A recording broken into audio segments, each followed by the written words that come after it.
Welcome back to the weekend preview. We're going to continue to focus on the headline fixture of match week 32, the title tussle between Manchester City and Liverpool. All eyes will be on the Etihad on Sunday as we enjoy the latest chapter in this modern rivalry.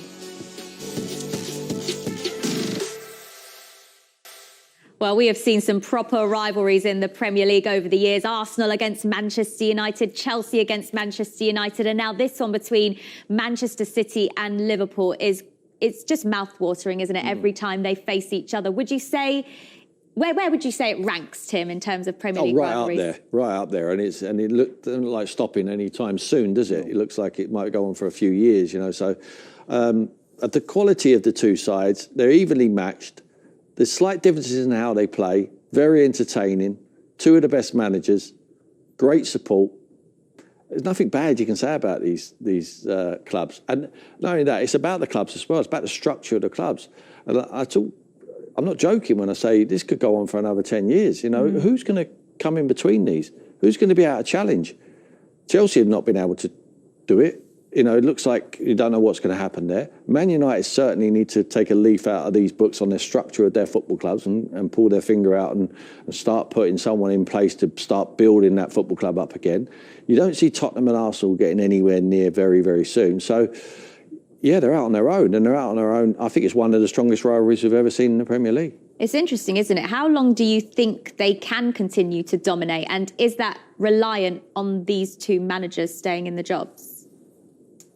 No. I mean, there are two exceptional managers, but I think there's enough structure in place from both clubs to suggest that if one isn't here for whatever reason, then whatever they leave behind will be enough for them to see them for the next few years because of who they are and what they are. Liverpool have always been this football club that's huge all around the world. Manchester City, not so much, only in recent years. But what they've done and what they've got and what they've achieved and the backing that they've got in terms of financially, that they'll be around for a while. Do you agree with that, Jules? Yeah, I agree. It's always hard to replace a Jurgen Klopp or Pep Guardiola and even more Arsene Wenger and Sir Alex and all of that. But yeah, I think they're in such a strong position and the money will keep coming as well. So if they keep using that money well, even if it's a different manager, they should be able to stay at the top. The thing about rivalries, you need a bit of spice in it, though, and a bit of hatred to a certain extent. And I love the loving, and I'm French, so romanticism is all for me, no problem. And this is great. This is a great footballing in the pure sense of it, rivalry. But in terms of the rivalry of the past, where you really had beef between the managers and the club, we don't really have that. So Jules wants to start a fight. I know, I'm saying like some people like more the Sir Alex, Arsene Wenger rivalry than this one who loves each other. That's all. What do you think about that, Alan? Well, I think it's, I mean, I would not reluctant to use the word hatred, but certainly a lot of dislike when it comes to Liverpool and Manchester United, because that's the history of where these teams have been over the years, and that comes from that club being successful and how much their fans don't like the other set of fans. Because I mean, let's face it, all boils down to jealousy, really. Is it because you want everything for your football club? But Liverpool, Man United is certainly the biggest rivalry. It's even bigger than Man United, Man City, but it's only because of, as I said, of Man City being relatively new to this. Yeah. Would it make it more interesting if there was a little bit more grit between the two? Yeah, Jules is right. I mean, it would, if there was a little bit more needle, well, there's still time for that. You know, Sunday, let's see what happens. You know, it only takes one decision to go the wrong way, Jurgen to say something to Pep, and then it's all dislike. But there is a loving, and I think that comes with the respect of how they go about it, how they play and how they entertain. I think if you ask both sets of fans, you're going to lose your manager, they'd be devastated. But if you said you're going to swap managers, they'd be like, okay, I'll take that. Yeah. Do you know, there's that much respect there. Yeah. Do you think we could ever see a bit of needle between these two?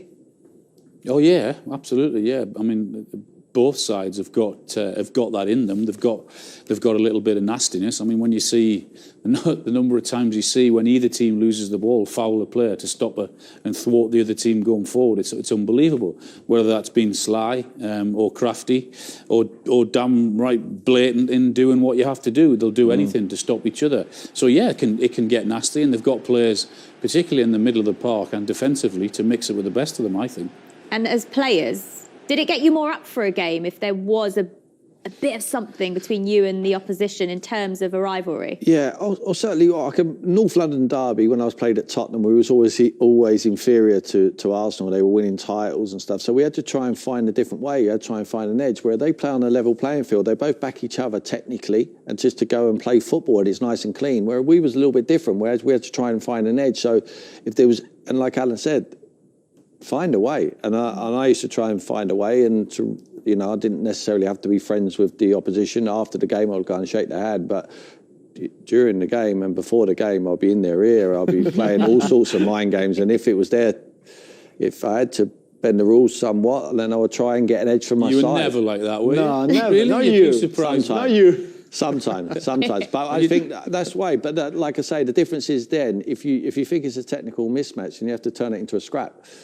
And I think back then you was allowed to get away with a lot more and just try and ruffle their feathers. I think now these two back each other so much in their own dressing rooms to say, no, we'll just play the game out and the best win. Just because you've got this nonsense beforehand where you go along the line and wish each other good luck and shit. I've never seen any sense of rubbish in all my life. Trying to say good luck to someone, do you really mean that? No, I want you to have an absolute stinker. What's my shaking your hand and saying good luck for? It's pathetic. We get rid of it, Alan. After the game, that's fine, but before the game, it's hopeless. When the coverage is brilliant now, I mean, the Premier League, when they started panning into the tunnels and that, I mean, I used to be trying to have to be discreet, like saying there's the camera on me, then I'll be talking to them who would line up along the side. You don't want to be that. I used to come out of that dressing room at Tottenham and say, I do not want to see any of you, like I say to Ginola, David, I know there's a lot of French players over there. I don't want to see you talking to them on the thing. The fans do not want to see on the big screen you kissing and cuddling the opposition. This is a rivalry. We have to make it hatred for now. After the game, do what you want. But I do not want to see you kissing and cuddling the opposition before we go out and play.